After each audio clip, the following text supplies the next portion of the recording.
안녕하세요 여러분, 그로잉입니다. 오늘은 회사에 2주간 연차를 내고 남미에 있는 페루와 볼리비아에 놀러갔던 마지막 이야기를 들려드리겠습니다. 볼리비아의 수도 라파즈와 별이 쏟아지는 하늘에 있는 우유니입니다. 후기랑 비용, 꿀팁까지 담겨있으니 꼭 영상 끝까지 시청해주세요. 리마와 이카를 다녀온 1탄과 나스카와 쿠스코 마추픽추를 다녀온 2탄은 이전 영상을 참고해주세요. 볼리비아는 남미에서 가장 가난한 나라라고 해요. 그 중에서도 에스파냐인에 의해 건설된 수도 라파즈는 볼리비아에서 가장 큰 도시인데요. 평화라는 뜻을 담고 있어요. 주민의 절반이 원주민이라는 사실도 새롭죠? 이렇게 언덕을 따라 집들이 빼곡하게 들어서 있는데요. 어마어마하죠. 시내 고도 편차가 900m라네요. 언덕 제일 위에 있는 공항에서 케이블카를 타고 시내 중심으로 내려갈 수 있는데요. 저희는 택시를 타고 내려갔어요. 라파즈에서는 정말 저희가 고도에 있다는 것을 체감했어요. 여기는 해발 3640m인데요. 백두산이 해발 2750m라고 하니 라파즈가 얼마나 높은 곳에 위치했는지 감이 오시나요? 계단을 올라가는데 한국에서처럼 뛰어 올라갔더니 10걸음도 안 되어서 숨이 턱턱 막히고 가슴이 답답하고 몸도 굉장히 무겁고 심장도 빠르게 뛰고 뭔가 난생 처음 받는 느낌이었어요. 그나마 고산병 약을 먹어서 이 정도였어요. 무리오 광장은 1809년 독립운동을 하다 처형당한 무리오를 기념하여 이름 지어진 곳이에요. 이곳을 지나 마녀시장에 갔어요. 이름도 특이했는데 너무 놀란 건 모든 가게마다 천장에 매달려 있는 각종 베이비 알파카들이었습니다. 통으로 말리거나 뼈만 남겨 말려 진열해 놓았더라고요. 약재로 쓰인다고 해요. 처음에는 징그러워서 잘 보지도 못했는데 자꾸 눈이 갔네요. 그 외에도 여러 관광 기념품들을 판매하고 있어요. 상점들이 대부분 경사로에 있어 걸어 다니면서 정말 숨가빠요. 이 숨가쁜 건 단순히 언덕을 올라가서가 아닌 너무 높은 고산지대라서 조금만 걸어도 숨이 가쁜 거예요. 여러분도 라파즈에 오면 조심조심 천천히 다니세요. 그리고 드디어 온라인에서 많은 한국인들이 강추했던 더 스테이크하우스에 갔어요. 한국에서는 절대 맛볼 수 없고 잊을 수 없는 인생 스테이크 레스토랑으로 손꼽히는 곳인데요. 저희가 갔을 땐 라파즈 물가로 생각하면 비싼 편이기도 하고 시간도 애매해서 그런지 손님이 저희밖에 없었어요. 저희는 티본 스테이크 1개를 주문하고 샐러드바 1인을 주문했어요. 25분 정도 기다리니 미디엄으로 나왔습니다. 겉은 이렇게 잘 익었고 속은 제가 느끼기에는 약간 레어 같았는데요. 부드럽고 엄청 맛있었어요. 사람들이 왜 인생 스테이크라고 하는지 알겠더라고요. 사실 저는 고기를 잘 알지는 못하지만 고기를 너무 좋아하는 제 동생이 지금까지도 인생 스테이크라고 꼽는 가게입니다. 다만 샐러드바는 별로 맛이 없었어요. 스테이크하우스니까 스테이크를 즐기세요. 빼곡한 집들만큼 라파즈 시내교통도 엄청 혼잡한데요. 도로마다 차들이 꽉 차서 거의 움직이는 것 같지 않게 움직이더라고요. 라파즈는 제가 당일치기로 일정을 잡았기 때문에 비행기를 놓치지 않게 빨리 공항으로 가야 하는데 교통이 이러니 걱정이 앞섰습니다. 그래서 여기서는 그냥 우버 없이 아무 택시나 잡아버렸어요. 그것도 남미가 너무 위험하다고 남미에 오기 전부터 계속 아무 택시나 함부로 타지 말라는 것을 포함해 각종 하지 말라는 것들을 인터넷에서 찾아서 제 귀에 딱지가 않게 말했던 엄마가 나서서 잡으셨습니다. 사실 남미에 직접 가보니 제가 운이 좋았던 걸 수도 있는데 그렇게 위험하다는 느낌을 직접적으로 받지 못했어요. 특히 저희는 낮에만 다니기도 했고요. 상점 주인들도 식당 웨이터들도 택시 기사들도 모두 친절했죠. 한국인이냐고 알아보며 먼저 인사도 하고 그냥 이곳도 사람들 사는 마을이었어요. 그래서 엄마도 계속 다니면서 생각보다 괜찮다고 많이 느끼셨던 것 같아요. 어쨌든 택시는 당연히 흥정하고 탔는데요. 흥정은 역시 필수죠? 택시 아저씨가 골목골목으로 가시더니 저희 예상보다 훨씬 일찍 공항에 도착해버렸습니다. 우유니로 향하는 비행기는 밤이 되어가는 저녁에 출발했어요. 덕분에 그 유명한 라파즈의 야경을 봤죠? 언덕을 따라 빼곡한 집들의 불빛이 반짝반짝 빛나는 게 멋져서 카메라에 담고 싶었는데 아쉽게도 카메라에는 잘 안 나왔네요. 우유니 공항은 엄청 아담해요. 제가 지금까지 가본 세계 곳곳의 공항들 중 제일 작은 것 같아요. 웬만한 주차장들보다도 작다고 해야 할까요? 공항에서 차를 타고 10분도 안 가면 바로 마을이 나와요. 저희는 마을에 있는 후마리 호텔에 머물렀습니다. 이곳은 이미 한국인들이 많이 다녀가서 좋은 후기를 남겼어요. 그러다 보니 믿음이 갔죠. 실제로 주인 아저씨가 한국에 대해서도 잘 알고 한국인들에게 받은 한국 기념품들도 많이 가지고 있으시고 친절해서 정말 좋았습니다. 저희 방은 3층이었는데요. 이렇게 침대 3개가 나란히 있고 난로도 빵빵해서 살짝 건조하지만 따뜻하게 지냈어요. 화장실도 넓고 따뜻한 물도 콸콸 나왔습니다. 그런데 우윤희 자체가 너무 높잖아요. 그냥 침대에 누워있는데도 심장이 쿵쾅거리고 숨쉬기가 조금 어렵고 가슴이 답답했어요. 이게 좀 더 심해지면 고산병이 걸리겠죠? 고산병 약을 정말 철저히 시간마다 챙겨 먹어야 합니다. 당연히 남미 여행 내내 고산병 약을 챙겨 먹지만 볼리비아에서는 특히 더요. 다음날 아침 우윤희 투어를 신청하기 위해 브리사 여행사를 찾아갔습니다. 가는 길에 개들이 보이네요. 남미에는 어느 곳에나 혼자 돌아다니는 개들이 많아요. 저는 일부러 우윤희에서 3박 4일을 잡았어요. 우윤희는 날씨 영향을 엄청 많이 받는데 날씨가 안 좋으면 밤하늘 별도 잘 안 보이고 낮에도 사진 찍기가 어렵다는 거예요. 태어나서 한번 올까 말까한 이곳을 날씨로 날려버리고 싶지 않아 4일을 머물면 하루는 걸리겠지 심정으로 여행 계획할 때 넉넉하게 짰습니다. 정말 다행스럽게도 4일 내내 우윤희의 날씨는 좋았어요. 그래도 오래 머물 거니 저희는 1일차에 선셋 스타라이트 투어를, 2일차에 데이 앤 선셋 투어를 신청했습니다. 이렇게 3명 총 가격은 $120였어요. 대략 15만원 정도입니다. 첫날 선셋 앤 스타라이트 투어는 말 그대로 저녁에 출발해서 노을이 지기 시작할 때부터 밤하늘 별이 쏟아질 때까지 우윤희에서 노는 일정입니다. 그래서 투어에 가기 전 오전에는 시간이 많았어요. 그때 우윤희 마을을 둘러보았는데요. 작은 상점들이 모여있는 길목이 있더라고요. 여기 상점들에서는 모자, 옷, 신발, 벨트 등 여러 가지를 팔고 있는데 전부 다 아디다스, 나이키 등의 브랜드가 있더라고요. 가격은 엄청 저렴한데 가짜일까요? 궁금해집니다. 거리 곳곳에서 오렌지 주스도 팔고 있었어요. 생 오렌지를 착즙해서 꿀을 한 숟갈 턱 넣어주시더라고요. 사실 낮에는 우윤희가 더운 편인데 저렇게 밖에 오렌지를 내놓고 있으니 안 시원할 것 같기도 하고 보기에는 그렇게 맛있어 보이지 않았어요. 그렇지만 목이 말라서 사 마셨는데 너무 시원하고 달고 신맛도 하나도 없고 맛있는 거예요. 결국 한 잔을 더 사 마셨습니다. 낮이 되니 학생들이 학교에서 쏟아져 나옵니다. 너무 작은 마을이라 관광도시일 줄 알았는데 여기에도 학교가 있는 정말 사람 사는 마을이었네요. 드디어 우윤희 투어를 떠납니다. 저녁쯤에 출발했는데도 출발할 때는 대낮 같았어요. 큰 차가 굳어서 딱딱해진 소금 위를 마구마구 달리는데 물퉁물퉁한 바닥이 다 느껴집니다. 그리고 아무도 없는 곳에 멈춰서 포토타임을 가졌어요. 여기는 물이 없는 지역입니다. 정말 넓지 않나요? 사방에 소금과 하늘뿐이더라고요. 이게 정말 다 소금인지 신기해서 손으로 살짝 만지고 맛을 봤는데 진짜 짜더라고요. 하얀 소금에 햇빛이 반사돼 눈부셔요. 선글라스는 필수입니다. 우윤희는 정말 넓은데요. 다음 코스는 물이 있는 곳입니다. 여기에서 드디어 그 유명한 거울샷을 찍을 수 있어요. 제 모습이 그대로 바닥에 비치죠.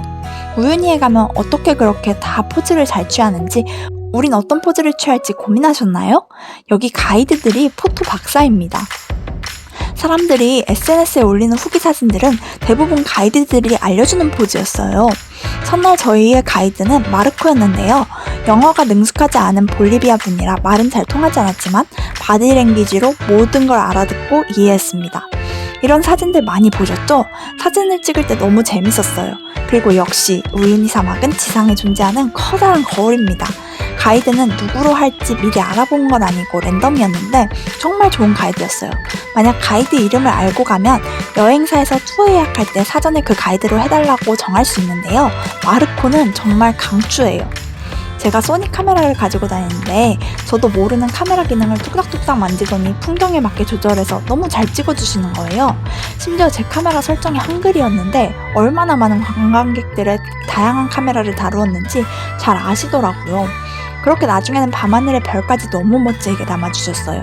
은하수까지 예술이지 않나요? 저는 이 카메라를 5년 넘게 쓰는 동안 밤의 야경이나 별빛은 원래 안 담기는 카메라인 줄 알았습니다. 우윤희 사막의 노을은 미쳤어요. 1분마다 하늘의 색이 바뀌는 것 같아요. 눈 깜빡하면 바뀌고 또 잠깐 뒤 돌았다가 다시 태양을 보면 바뀌고 그리고 태양 근처인지 멀리인지에 따라 또 색이 다 다릅니다. 푸르렀다가 붉었다가 핑크빛이었다가 이렇게 멋진 노을은 태어나서 처음이고 또 이런 노을을 볼 수 있을지 모르겠네요. 가이드 차에 의자가 있는데요. 의자에 앉아서 노을을 바라보면 꿈 같고 어린 왕자가 된 기분입니다. 한밤이 되어 별이 쏟아질 때 찍은 사진이에요. 저는 이런 느낌의 사진들을 볼 때마다 도대체 어떻게 찍나 궁금했는데요. 이것도 가이드가 다 알려줬어요. 밤에서 찍는 사진들은 한참을 오랫동안 서 있어야 하더라고요. 한 컷을 찍는데 25초인가를 그대로 멈춰 있어야 돼요. 이 경험도 재미있었습니다. 사실 한국인들은 더 많이 계획해서 오기도 하고 전문 한국인 사진가가 껴서 투어를 하는 것 같기도 해요. 저희는 그냥 여행 중인 다른 외국인 두 분이랑 저희 3명이 했기 때문에 전문 사진가도 없었고 가이드 마르코의 도움을 많이 받았는데요. 밤이 되니 저 멀리 한국인들이 사진 찍는 곳에 가이드가 할 일이 없었는지 저희 쪽으로 오셨어요. 그래서 두 가이드가 합심해서 이런 멋진 사진들을 알려주고 남겨주셨답니다. 멀리 있던 차가 한국인들 투어인 줄 어떻게 알았냐면 그곳에 한국어가 정말 잘 들렸기 때문입니다. 여기는 멈춰 있어야 하는 시간을 하나, 둘, 셋, 넷 하면서 큰 소리로 세고 고요한 사막 속에서 정말 사막이 울리도록 떠들며 사진을 찍으시더라고요. 전부 한국어였고요. 곳곳에 밤하늘을 보기 위한 투어차들이 서 있었는데 다른 외국인들이나 투어차들은 조용히 사진 찍고 있어서 사실 저는 개인적으로 조금 그랬습니다. 아무튼 저희는 저희 사진에 대만족하며 두 가이드에게 감사했어요. 저희가 사진을 보고 너무 신나서 팡팡 뛰니까 가이드들이 더 열심히 다음 포즈를 얘기하면서 알려주시고 찍어주셨던 것 같아요. 그리고 우윤이는 한밤중에 무지무지 추워요. 저도 바지를 2겹이나 입고 나갔습니다. 패딩도 있으면 좋고요. 그리고 인당 핫팩도 2개씩 챙겼어요. 핫팩이 없으면 마음껏 밖에서 사진 찍을 수가 없을 정도로 추우니 꼭 단단히 준비해주세요. 다음 날엔 데이 앤 선셋 투어를 했어요. 이건 아침부터 노을이 지기 전까지 우윤희를 둘러보는 거예요. 오늘 가이드는 페르난드입니다. 투어사 벽에 한국어로 페르난드 좋아요, 추천 글을 보고 선택했는데요. 개인적으로 마르코의 가이드가 더 좋았습니다. 첫 번째로 간 곳은 기차의 무덤이에요. 낡고 버려진 기차인데 그래피티 아트로 멋지게 장식했습니다. 그리고 염전마을 콜찬리를 갔어요. 여기에서 각종 우유니 사막 소금을 간의 수공업 형태로 가공해서 판매하고 있어요. 소금들이 형형색색이라 신기하죠? 그리고 점심을 먹기 위해 어떤 곳에 갔는데요. 허허벌판 아무것도 없을 것 같던 사막에 햇빛을 피해 점심을 먹을 수 있는 건물이 있더라고요. 걱정했던 점심은 의외로 입에 잘 맞았는데요. 이거는 질감도 맛도 빈대떡 같았고 쌀밥, 달걀, 수박, 콜라, 과일이라서 다 무난했어요. 선인장들이 가득한 물고기 섬에도 갔어요. 일단 소금밖에 없는 척박한 환경의 사막 한복판에서 이런 선인장섬이 있다는 것도 신기한데 더 신기한 사실이 있습니다. 이 선인장들은 1년에 1에서 2mm씩 자란다고 해요. 그런데 이렇게 큰 걸 보면 얼마나 오래된 섬인지 알겠죠? 1000년이 넘은 것도 있다고 하네요. 마지막으로 아무도 없는 마른 곳과 물이 가득 찬 곳들에 들러 사진들을 남겼어요. 오늘도 노을은 정말 예쁘네요. 우윤희의 노을은 앞으로도 평생 잊지 못할 것 같아요. 저는 날씨를 걱정해서 우윤희에 머무르는 시간을 오래 한 덕분에 이틀에 걸쳐 2가지 투어를 즐길 수 있었는데요. 2가지가 투어 시간이 다르기도 하고 가는 장소도 다르기 때문에 여러분도 시간이 된다면 이렇게 2가지를 모두 즐기는 것을 추천드려요. 정말 좋았어요. 만약 시간이 안 되신다면 아무래도 별과 은하수를 볼 수 있는 선셋 스타라이트 투어가 좋을 것 같아요. 차를 타고 정말 하루 종일 어딘가로 달려갔는데 끝없이 펼쳐지는 이 사막의 크기가 놀라워요. 낮에는 너무 더워서 같이 간 외국인들은 민소매를 입을 정도였는데요. 어제 밤에 별 볼 때는 너무 추워서 오리털을 입고도 핫팩을 가져가야 할 정도니 얼마나 온도차가 심한지 아시겠죠? 우윤희에서 저희가 가장 자주 간 식당은 볼리비아 아주머니가 운영하는 한식당 호타루입니다. 마지막 여행지라서 한식이 그립기도 했고 아주머니도 정말 친절하셔서 거의 매일 몇 끼 여기로 갔는데요. 특히 우윤희에서 먹는 라면은 꿀맛이었어요. 마지막에 엄마는 아주머니와 정이 들어서 저희가 기념으로 샀던 코카차와 맥심 믹스커피까지 드리고 떠났네요. 심지어 마지막 날 아침 일찍 떠나야 하는데 호텔에서 다시 공항으로 갈 버스도 택시도 없는 거예요. 여기는 이른 아침에는 택시가 없다고 해요. 그래서 저희 걱정을 들으시고 아주머니가 아는 분을 부르셔서 차로 태워다 주셨습니다. 여행 내내 느꼈는데 난민심은 곳곳에서 정말 따뜻합니다. 우윤희에서 떠나 페루의 리마를 마지막으로 잠깐 들렸는데요. 시간이 애매해서 비행기를 놓칠 수도 있다며 걱정하는 엄마와 동생을 끌고 제가 계획했던 미라플로레스에 갔습니다. 여기 안 왔으면 큰일 날 뻔했어요. 여기가 페루에서 부자 동네라고 하거든요. 저희가 남미 여행을 시작하면서 처음에 갔던 리마와는 완전히 다른 느낌의 깔끔한 도시였어요. 구경도 하고 여기에 큰 마트도 있어서 4차인치 오일을 드디어 구매했습니다. 4차인치 오일은 올리브유 같은 건데요. 4차인치가 들어가 있어서 엄청 아몬드같이 고소한 향이 가득한 오일입니다. 식빵처럼 담백한 빵을 찍어 먹으면 정말 맛있어요. 그리고 여기서 공항으로 돌아가려는데 깜짝 놀랄 일이 있었어요. 저희가 공항에서 여기로 올 때 어떤 택시를 타고 왔는데요. 그 택시 아저씨가 다시 공항 갈 거냐면서 자기한테 전화를 하면 다시 태우러 오겠다는 거예요. 그때 저는 그냥 막 정신이 없어서 전화번호를 남기고 내리긴 했죠. 그런데 다시 공항으로 가려고 다른 택시들에 물어보니까 가격이 더 저렴한 거예요. 그래서 그거 타고 가려는데 갑자기 여기로 태워다 준 아저씨한테 전화가 오는 거예요. 저는 당연히 안 받았죠. 그래서 다른 택시를 막 타려는데 그 아저씨가 옆에서 갑자기 나타났습니다. 다른 택시기사들에게 자기 손님이라고 뺏지 말라고 하더라고요.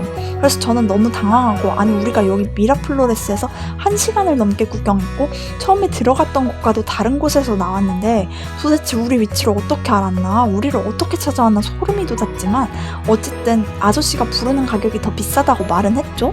그랬더니 원래 다른 택시 아저씨가 불렀던 가격으로 해주겠다고 하더라고요. 그래서 그렇게 공항에 갔습니다. 어쨌든 우리를 계속 기다리고 있었던 걸까요? 소름이죠. 이거는 저희가 샀던 기념품들입니다. 적은 것 같은데 많고 많은 것 같은데 적네요. 그리고 마지막 꿀팁. 남미 여행은 미지의 세계인 것 같이 느껴지지만 생각보다 한국인들이 정말 많이 갑니다. 그래서 한국인 커뮤니티가 아주 활성화되어 있어요. 특히 남미사랑이라는 카카오톡에 오픈 채팅방이 있는데 여기에서 수많은 꿀팁이 오고 갑니다. 그리고 실시간으로 서로 연락하면 도움도 주고요. 제가 생각하기에 남미 여행 중인 분들은 다 여기에 있으신 것 같아요.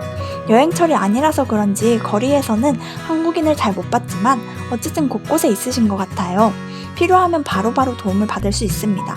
예를 들어 남미에서 너무 아프고 고산병 약이 갑자기 많이 필요하거나 길을 잘못 든 것 같거나 사기를 당한 것 같거나 누군가 이상한 사람이 자꾸 한국인에게 말을 거는 것 같거나 등의 일이 있을 때 바로바로 서로 공유하고 가까운 경우 달려가서 도와줍니다. 그리고 혼자 여행하시는 경우 여기서 만나 같이 투어를 하기도 해요.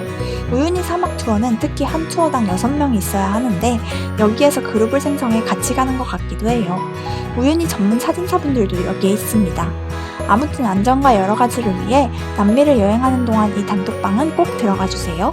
단지 여기에 들어가 있다는 것만으로도 마음이 든든하고 큰 힘이 되었어요.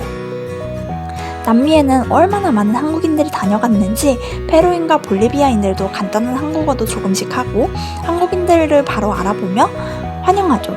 사실 남미를 이렇게나 많은 한국인들이 가는 줄 몰랐기 때문에 저는 깜짝 놀랐어요. 여행할 때마다 어디에나 한국인들이 많이 있어 한편으로는 놀랍고 또 한편으로는 든든하네요. 저희 회사 직원들은 매년 곳곳으로 여행을 정말 많이 가는데요. 그래서인지 회사에서 예전에 이벤트를 했었어요. 본인의 여행 계획과 후기, 사진들을 PPT로 잘 정리한 직원을 3명 뽑아 전 직원들이 알 수 있게 게시판에 그 파일을 공유하고 상품권 10만원을 줬어요. 거기에서 제 남미 여행이 뽑혔답니다. 예! 오늘 영상에는 이메일 주소와 함께 댓글을 남겨주신 10분께 그 파일을 공유드릴게요. 좋아요도 꼭 눌러주세요. 지금까지 시청해주셔서 감사합니다.